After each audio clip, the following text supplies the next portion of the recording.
اعوذ باللہ من الشیطان الرجیم بسم اللہ الرحمن الرحیم والعصر ان الانسان لفی خسر الا الذین آمنوا وعملوا الصالحات وتواصوا بالحق وتواصوا بالصبر۔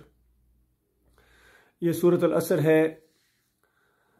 زمانے کی قسم کہ ساری کی ساری انسانیت گھاٹے میں ہے، نقصان میں ہے، سوائے ان لوگوں کے جو ایمان لائے اور عمل صالح یعنی نیک اعمال کرتے رہے اور حق بات کی تبلیغ کی اور اس راستے میں آئی ہوئی مشکلات کے اوپر صبر کیا۔ یہ گھاٹے سے بچیں گے، باقی سارے نقصان میں ہیں، باقی سارے جہنمی ہیں، باقی سارے مارے گئے، سوائے ان لوگوں کے جن کے اندر یہ چار باتیں آ گئی۔ اب بتائیے، یہ قرآن کی ایک صورت ہے، چھوٹی صورت ہے، اس کا ترجمہ کر کے اگر یہاں ہی چھوڑ دیا جائے، کسی کو کوئی نہ بتایا جائے کہ حق کیا ہے اور باطل کیا ہے، ہر ایک یہی سمجھتا رہے گا، سارے یہی صورت پڑھ رہے ہیں اور سمجھ رہے ہیں کہ ہم حق کے اوپر ہیں۔ شیعہ حضرات یہی صورت پڑھ رہے ہیں کہ ہم حق پر ہیں، اور اس کے بعد یا علی مدد کے نعرے بھی چل رہے ہیں، یا رسول مدد کے نعرے بھی چل رہے ہیں، غیر اللہ کی نظر و نیازیں بھی چل رہی ہیں، تعزیہ پوجا جا رہا ہے، گھوڑا پوجا جا رہا ہے، اور عقیدہ یہی ہے کہ بس والعصر ان الانسان لفی خسر۔ بریلوی یہی نبی علیہ السلام کو ہر جگہ حاضر ناظر مان رہے ہیں، دیوبندی واسطے وسیلے کے شرک کے اندر ہے، اہل حدیث اجرت کے اوپر، پھر سماع موتا، حیات النبی فی القبر، یہ سارے شرک ان کے اندر موجود ہیں۔ تو بتاؤ، حق اور باطل کی پہچان کون کرائے گا؟ عوام کو کس طرح پتہ چلے گا؟ وہ تو بس آیتیں سن کے قرآن کی سمجھ رہے کہ ہم حق بات کے اوپر ہیں، اس کے بعد پیر صاحب کی پنڈلیاں بھی دبائی جا رہی ہیں، تعویذ گنڈا بھی پہنا ہوا ہے، درباروں کے چکر بھی لگ رہے ہیں، وہاں کی خاک بھی چاٹی جا رہی ہے، گیٹیاں اپنے گھٹنوں کے اوپر ملنے کے بعد کہتے ہیں کہ کلیاں والی سرکار ہے اور یہ فلاں ہے۔ تو بتاؤ اللہ کے بندو، کیا یعنی اسی کفر و شرک کے اوپر مرنا چاہتے ہو جس طرح آپ کے آباء و اجداد مر گئے؟ ان کو اگر کسی نے نہیں بتایا یا کسی نے بتایا تو انہوں نے بات نہیں مانی ہے، تو اسی طرح مرنا چاہتے ہو؟ تو یہ معاملہ نہیں ہے میرے بھائی، میرے پیارے بھائیوں۔ اللہ تعالیٰ نے جس طرح انبیاء کی ڈیوٹی لگائی ہے کہ حق اور باطل کی بالکل فرق واضح کر دے، اسی طرح اب اس آخری امت، آخری نبی محمد صلی اللہ علیہ وآلہ وسلم کے بعد امت کے اوپر یہ ذمہ داری ہے، امتیوں کے اوپر یہ ذمہ داری ہے۔ اور اسی وجہ سے عمر بن خطاب کہا کرتے تھے کہ تم خیر امت اس لیے کہے گئے ہو، بہترین امت اس لیے ہو کہ برائیوں سے روکتے ہو اور اچھائیوں کا حکم دیتے ہو اور خود پکے مومن ہو، اس وجہ سے تم خیر امت ہو۔ اور اگر یہ تینوں کام نہیں کرتے ہو تو پھر بدترین امت ہو۔ یہ معاملہ اس کا الٹ بھی اسی طریقے سے ہے۔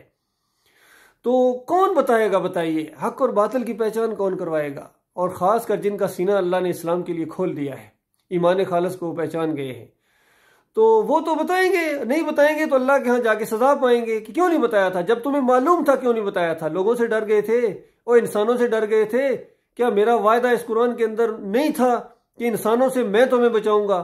اور تم نے دیکھ بھی لیا کہ محمد صلی اللہ علیہ وسلم کے ساتھ یہ جو وعدہ تھا، اللہ نے انسانوں سے بچایا یا نہیں بچایا؟ کتنے قتل کے منصوبے بنائے گئے، کتنا نیچا دکھانے کے لیے کوشش کی گئی، انجام کیا ہوا تھا؟ مومنوں کی فتح ہوئی تھی۔ اسی طرح قیامت تک کے لیے اس میں سبق ہے۔ اب مسئلہ یہ ہے کہ جن لوگوں نے گمراہی پھیلائی ہے، ان کی نشاندہی اگر نہیں کی جائے گی تو لوگوں کو کس طرح پتہ چلے گا؟ آج دیکھیے، ایک مثال کے طور پر اگر صرف قرآن کی اتنی آیت پڑھو، بھائی اللہ تعالیٰ کہتا ہے کہ نبی علیہ السلام آپ آخری نبی ہیں جی، بس کسی قادیانی کا نام نہیں لینا ہے جی، یہ پھر ٹینشن پیدا ہو جائے گی کہ یہ مرزا غلام احمد قادیانی نے نبوت کا دعویٰ کیا، یہ باطل دعویٰ کیا ہے، کافر ہے، ان کے ماننے والے انکاری ہیں، ان کو کافر کہنا ایمان کا حصہ ہے۔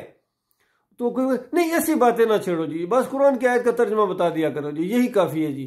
تو بتاؤ، یہ کافی ہے؟ اللہ کے یہاں جا کے آپ بچ جائیں گے؟ ایسا نہیں ہوتا ہے۔ لہٰذا آج میں نشاندہی کروں گا، سب سے زیادہ جو شرک کا باعث بنا ہے عقیدہ، وہ حیات النبی فی القبر کا عقیدہ ہے۔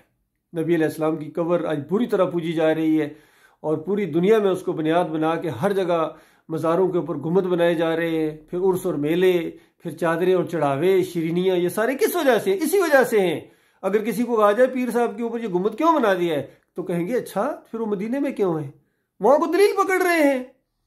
پھر نبی علیہ السلام کی قبر میں زندگی ثابت کر رہے ہیں جھوٹی روایتوں کے ذریعے. کیسے دھوکہ لگا ان کو؟ کون بتائے گا ان کو؟ تو اس سلسلے میں یہ ایک میں ویڈیو آپ کے سامنے پیش کر رہا ہوں. آپ خود دیکھیں. لوگ سوال کرتے ہیں، لوگ حق جاننا چاہتے ہیں. علماء کا کام تھا حق بیان کرنا، لیکن علماء نے حق بیان کرنے کی بجائے اکثریت علماء نے حق اور باطل کو مکس کر کے بیان کیا. تو اسی طرح ان کو شرک اور کفر کے اندر یہ اور تھپکی دیتے ہیں کہ میاں بالکل صحیح جا رہے. تو یہ ایک علی انجینئر آج کل بڑے ایکٹیو ہیں. دیکھیے لوگ ان سے سوال بھی کرنے گئے ہیں اور سوال بھی انہوں نے کس طرح کیا ہے. تو آگے سے جواب سنیے اور پھر میں آپ کو بتاؤں گا ان کو اس جو باطل عقیدہ ہے ان کا، اس میں ان کو کہاں سے دھوکہ لگا ہے. سنیے، خود غور کیجیے. نبی صلی اللہ علیہ وسلم کا جو عقیدہ ہے، اس میں عوام الناس کی میں بات کروں، میں اب علماء کی بات نہیں کر رہا اس وقت. عوام کا جو ایک جنرل تاثر ہے، کیونکہ یہ عوام کے لیے بیسیکلی ہو رہا ہے. بریلوی اور شیعہ عوام جو ہیں، ان کا کنسیپٹ عوام الناس کا یہ ہے کہ رسول اکرم صلی اللہ علیہ وسلم یا اور بھی کوئی نبی ہوتا کہ اولیاء کرام کے بارے میں ان کا یہ عقیدہ ہے کہ وہ اپنی قبروں میں بالکل زندہ ہیں جیسے ہم زندہ ہیں، بلکہ ہمارے سے ان کی بہتر زندگی ہے کہ ہمیں تو اس کا شعور بھی نہیں ہے. اور جو دیوبند کے عوام الناس ہے نا، اور اہل حدیث کی تو خیر عوام کی تقریباً آپ سمجھ لیں کہ ہر عوام ان کا جو ہے، ان کا یہ کنسیپٹ ہے کہ نہیں، رسول پاک صلی اللہ علیہ وسلم ہو یا کوئی بھی نبی ہو یا کوئی بھی ولی ہو، وہ زندگی نہیں رکھتے. عوام کے لیول کی میں بات کروں، صرف عوام کی. تو اس پہ آپ ذرا درست روشن ڈالیں علماء کے لحاظ سے بھی اور عوام کے لحاظ سے بھی، اور آیا یہ میری باتیں درست ہیں یا غلط ہیں، اور آپ یہ عقیدہ درست تفصیل میں سمجھائیں. جی، جہاں تک تفصیل کا تعلق ہے میرے بھائی، تو حیات النبی صلی اللہ علیہ وآلہ وسلم کے عقیدے پہ میں تقریباً 2 گھنٹے کا لیکچر دے چکا ہوں، اور اس لیکچر کو سننے کے بعد کئی دیوبندی علماء نے مجھے باقاعدہ فون کیا، ای میلز کی، کہ ہمیں آج حیات النبی کا مسئلہ سمجھ آیا ہے. مسئلہ نمبر 5، حیات النبی صلی اللہ علیہ وآلہ وسلم کے عقیدے سے متعلق فرقہ وارانہ نظریات کا تحقیقی جائزہ. اس میں نے بڑی ڈیٹیل کے ساتھ قرآن حکیم کی آیات اور صحیح بخاری، صحیح مسلم اور باقی احادیث کی روشنی میں نے اس عقیدے کو واضح کیا ہے. یہاں میں نٹ شیل میں صرف عقیدہ بتاؤں گا، چونکہ اب ظاہر ہے کہ میں نے ڈیٹیل لیکچر چونکہ ریکارڈ کروا چکا ہوں، لہٰذا اس میں ڈیٹیل میں جانے کی ضرورت نہیں ہے. حیات النبی صلی اللہ علیہ وسلم کا عقیدہ یہ ہے کہ آپ صلی اللہ علیہ وآلہ وسلم اپنی قبر مبارک میں بالکل حقیقی اور جسمانی حیات کے ساتھ زندہ ہے، لیکن اس کا موڈ برزخی ہے. موڈ سے مراد یہ ہے کہ اس کی کیفیت برزخی ہے. حقیقی اور جسمانی میں اس لیے کہہ رہا ہوں کہ سنن ابی داؤد کے اندر، جامعہ ترمذی کے اندر، سنن ابن ماجہ میں حدیث ہے، بڑی ڈیٹیل حدیث ہے، اس کا آخری پورشن میں بیان کرنے لگوں کہ آپ صلی اللہ علیہ وآلہ وسلم نے فرمایا، اللہ تعالیٰ نے حرام کیا ہے انبیاء کے لیے مٹی کے اوپر کہ ان کے جسموں کو کھائے. تمام نبیوں کے جو جسم ہے وہ اپنی قبروں کے اندر سلامت ہے. اس حدیث کی روشنی میں دیکھیے یہ جو روایت بیان کر رہے ہیں ابو داؤد کی، ابن ماجہ کی اور دوسرے بھی حوالے دے رہے ہیں، یہ روایت مسند احمد بن حنبل کے اندر بھی موجود ہے. اور اس روایت کی پیچھا کیا ہے امام بخاری رحمۃ اللہ علیہ نے. یہ امام بخاری کی روایتیں کہہ رہے تاثر دینے کی کوشش کر رہا ہے، شاید امام بخاری بھی اسی طرح کا عقیدہ رکھتے تھے. حالانکہ امام بخاری رحمۃ اللہ علیہ جو حدیث کی سب سے ٹاپ کی حدیثوں کی کتاب مانی جاتی ہے، سارے لوگ اس کے اوپر متفق ہیں. انہوں نے نام لے کر اس روایت کا کہا ہے کہ یہ منکر روایت ہے، منکر روایت ہے، بیان کرنے کے بھی قابل نہیں ہے. اور انہوں نے پوری طرح اس کی گرفت کی ہے کہ دیکھو اس روایت کے اندر جو ایک راوی ہے کہ عبد الرحمن بن یزید بن جابر، یعنی وہ عبد الرحمن جو یزید کے بیٹے اور دادا کا نام جابر، اس روایت کے اندر یہ تو ثقہ راوی ہیں سارے.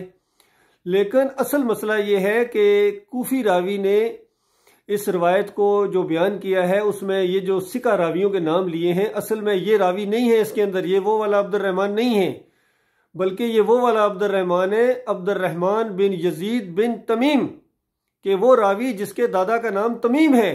اور اس کوفی راوی نے دادا کا نام تمیم سے جابر کہہ کے ایک غلط روایت کو، منکر روایت کو صحیح روایت قرار دے دیا ہے. یہ امام بخاری رحمۃ اللہ علیہ ہیں. اور امام ذہبی نے بھی اسی انداز سے اس روایت کو کہا ہے کہ یہ روایت جو ہے نا یہ بالکل غلط روایت ہے، جھوٹی روایت ہے، منکر روایت ہے. تو اللہ کے بندو دیکھو کس بات کے اوپر حالانکہ امام بخاری رحمۃ اللہ علیہ دوسری روایتوں کے اندر لائے ہیں کہ نبی علیہ السلام کو اللہ تعالیٰ نے عام مومنین کے گھر دکھائے، بڑی تعریف کی، کہا اور اوپر چلیے، شہداء کے گھر دکھائے گئے، نبی علیہ السلام ایسے گھر جو میں نے کبھی نہیں دیکھے۔ پھر دونوں نے کہا ذرا اور اوپر چلیے، تو پھر اور اوپر جب لے کے گئے تو ایک بہت ہی بڑا خوبصورت مقام میں نے دیکھا۔ انہوں نے کہا یہ کس کا مقام ہے؟ تو دونوں فرشتوں نے، جبریل علیہ السلام اور میکائیل علیہ السلام نے کہا کہ یہ آپ کا مقام ہے۔ تو کہا نبی علیہ السلام نے پھر میں اس کے اندر ذرا داخل ہو جاؤں؟ تو دونوں نے کہا نہیں ابھی نہیں، آپ کی زندگی کا کچھ حصہ باقی ہے، جیسا وہ پورا کریں گے آپ یہاں آ جائیں گے۔ تو بتائیے، صاف عقیدہ ہے کہ نبی علیہ السلام مرنے کے بعد جنت الفردوس سے اعلیٰ مقام ہے، وہاں زندہ ہیں، اس قبر کے اندر نہیں ہیں۔ یہ علی انجینئر صاحب اور سارے جتنے دوسرے لوگوں کے یہ حوالے دے رہے ہیں، تو وہ کہتے ہیں کہ اس جسم کے اندر حقیقی اور جسمانی زندگی، تو بتائیے وہ جو جنت کی زندگی ہے وہ کہاں گئی؟ وہاں بھی زندہ ہے اور یہاں بھی زندہ ہے، دو روحیں ہیں۔ اور پھر کہتے ہیں کہ میں حقیقی اور جسمانی اس لیے کہہ رہا ہوں کہ جسمانی چونکہ یہاں برزخ ہے، قبر کے اندر برزخ ہے۔ بتاؤ وہ قبر کے اندر برزخ ہے؟ برزخ تو وہ جگہ ہوتی ہے جہاں آپ جا نہ سکیں، وہاں سے کوئی آ نہ سکے۔ اس لیے کہا جاتا ہے جب روح یہاں سے نکلتی ہے جسم کے اندر سے تو درمیان میں ایک برزخ حائل کر دی جاتی ہے، اب روح اس جسم میں نہیں واپس آ سکتی ہے۔ لیکن بہت ہی افسوس کی بات ہے کہ ان لوگوں نے اپنی چالاکی سے، فریبکاریوں سے یا غلط فہمیوں سے شیطان نے ان کے اوپر وار کیے، اور انہوں نے ایسے ایسے عقیدت لوگوں کے سامنے پیش کیے، حالانکہ ساتھ صحیح باتیں بھی موجود تھیں، وہ نہیں انہوں نے لی۔ نبی صلی اللہ علیہ وآلہ وسلم کی وفات کے اوپر جو ابوبکر صدیق کا خطبہ ہے، الا من کان منکم یعبد محمد فإن محمد قد مات، کہ تم میں سے جو محمد صلی اللہ علیہ وسلم کی پوجا بندگی کرتا تھا وہ سن لے آج محمد صلی اللہ علیہ وسلم کی وفات ہو گئی۔ اور من کان منکم یعبد اللہ حی القیوم لا یموت، اور جو اللہ کی بندگی کرنے والا تھا وہ یقین رکھے کہ حی القیوم صرف اللہ ہے، اس پر موت نہیں، باقی سب پر موت ہے۔ اور یہ کہتے ہیں اس قبر کے اندر حقیقی زندگی ہے، جسمانی زندگی ہے۔ آب حیات کے اندر قاسم نانوتوی صاحب لکھتے ہیں کہ نبی علیہ السلام کی روح نکلی ہی نہیں، بلکہ سارے جسم سے قلب کے اندر آ گئی، اور پھر جب دفن کیا تو پھیل گئی۔ حالانکہ جتنی حدیثیں صحیح حدیثیں ہیں اس کے اندر ماتا فاتا قبضہ خرج من الدنیا اس طرح کے الفاظ آئے ہیں کہ نبی علیہ السلام پر موت آئی، وہ وفات پا گئے، ان کی روح قبض کی گئی، اور خارج من الدنیا، اس دنیا سے وہ چلے گئے، خارج ہو گئے، یہاں نہیں ہیں اب وہ قیامت کے دن ان جسموں کے اندر روحیں آئیں گی، شہداء کی روحیں بھی آئیں گی اور انبیاء کی روحیں بھی آئیں گی۔ قیامت سے پہلے کوئی روح اس میں واپس نہیں آتی ہے۔ تو یہ بہت ہی بڑی ایک غلط فہمی ان کو ہوئی ہے، بہت بڑا شیطان کا وار ان کے اوپر ہوا ہے، اور یہ قبر کی زندگی ثابت کر کے انہوں نے گویا شرک کی بنیاد فراہم کر دی ہے۔ تو یہ معاملہ ہے میرے بھائیوں، اور ان کا دیکھیے یہ صرف یہ نہیں ہے، خیر بہت ہی چھوٹے سے مولوی، اس سے بڑے جو ابو الاعلیٰ سمجھے جاتے ہیں، رسائل و مسائل کے اندر مودودی صاحب سے یہی سوال اسی طریقے سے کیا گیا، تو انہوں نے کہا کہ اس معاملے میں کوئی عقیدہ نہ رکھو، تم سے پوچھی نہیں ہوگی، اور وہ خطرے میں ہے وہ آدمی جو وہ ایک عقیدہ رکھے اور پھر وہ اس کو بیان کرے، تبلیغ کرے۔ تو اگر وفات کا عقیدہ رکھ کے بیان کر رہا ہے، تبلیغ کر رہا ہے، تو ہو سکتا ہے نبی علیہ السلام قبر کے اندر زندہ ہوں، اور اگر وہ وفات کا رکھ کے کر رہا ہے تو ممکن ہے زندہ ہوں، یا اگر وہ حیات کا رکھ کے کہہ رہا ہے تو عین ممکن ہے وفات ہو چکی ہو، تو پھر کیا کرو گے؟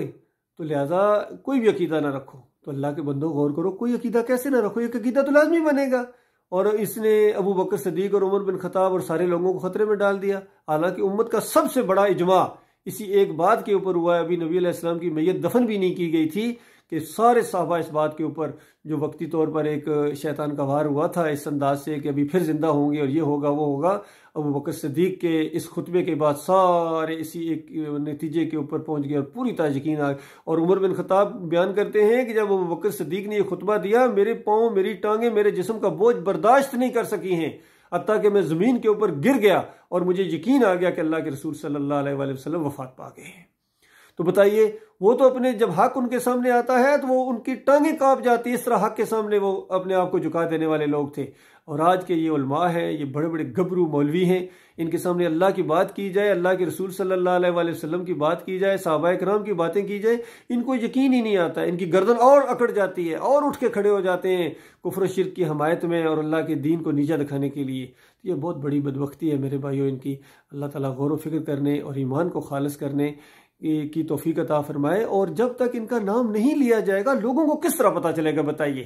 اگر یہ نہ بتایا جاتا یہ اس طریقے سے کہ یہ روایت صحیح نہیں ہے، اس کو دھوکہ لگا ہے، اور اللہ کے رسول کی یہ بات ہے، صحابہ کرام کا یہ عقیدہ ہے، کوئی ایک بھی اس قبر کے اندر زندہ نہیں مانتا تھا، کوئی واسطے وسیلے کا قائل نہیں تھا، کوئی پکاروں کا قائل نہیں تھا، تو دیکھو سب کوئی فرقہ پکاریں لگا رہا ہے، کوئی نظر و نیاز کر رہا ہے، کوئی جناب اس طرح زندہ ثابت کر رہا ہے، تو سارے لگے ہوئے ہیں۔ تو بتائے منع کون کرے گا؟ کیا اللہ تعالیٰ اوپر سے آوازیں دے گا آپ کو، یا فرشتے آئیں گے آپ کو کہ حضرت جی رک جاؤ؟ نہیں میرے بھائی، ایسا نہیں ہے۔ اللہ تعالیٰ اپنے بندوں ہی کے ذریعے معاملہ کرے گا۔ اللہ تعالیٰ جس کو توفیق دے۔ باقی کام بہت سخت ہے، کام تو ایسا ہے کہ جس طرح آگ کے الاؤ کے اندر برف کا ڈیلا پھینک دو، یا بڑا جو ایک ہوتا ہے وہ ماکھی جسے کہتے ہیں، یا شہد کی مکھیوں کا چھتا ہوتا ہے، اس کے اوپر جب بندہ ہاتھ مارے تو خود سوچو کس طرح مکھیاں کاٹنے کے لیے دوڑتی ہیں۔ تو معاملہ تو یہ ہے، کفر و شرک کا ایک ایسا جال بنا دیا انہوں نے پوری دنیا کے اندر۔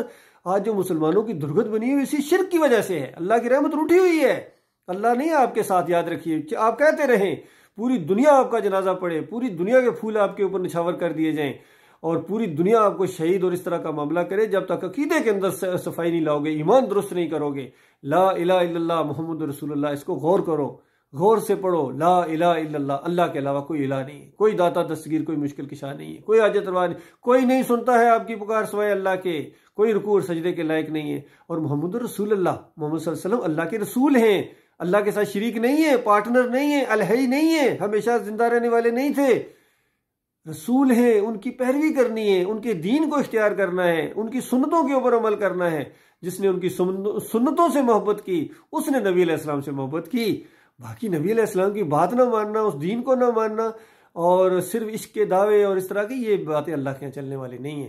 اللہ تعالیٰ غور و فکر کرنے اور ایمان کو درست کرنے اور اس چیز کی تبلیغ کرنے، یہ صحیح معنوں میں تبلیغ ہے، یہ صحیح معنوں میں جہاد ہے اللہ کے راستے میں۔ یہ اصل میں یہ لوگ کر نہیں سکتے ہیں، لہذا جو کرتا ہے اس کو بھی روکتے ہیں۔ یہ بہت بڑی بدبختی ہے ان کی۔ اللہ تعالیٰ ایسی پچھتاوے سے، کیونکہ زندگی تو ایک مرتبہ ملی ہے، زندگی جب ختم ہو جائے گی نا، کہ 50 سال 60 سال وزیر اعظم رہنے کے بعد آخر پھر مرنا، اور سونے اور چاندی کے اگر آپ نوالے بھی کھاتے رہے، آخر پھر مرنا ہے، جانا اسی اللہ کے پاس ہے جس نے آپ کو حکم دیا ہے کہ دیکھنا ایمان خالص کرو، ایمان کو پھیلاؤ، اس کے لیے جیو، اس کے لیے مرو، پھر جینے کا بھی مزہ آئے گا، مرنے کا بھی مزہ آئے گا۔ اللہ تعالیٰ یہ بات دل کے اندر اتار دے۔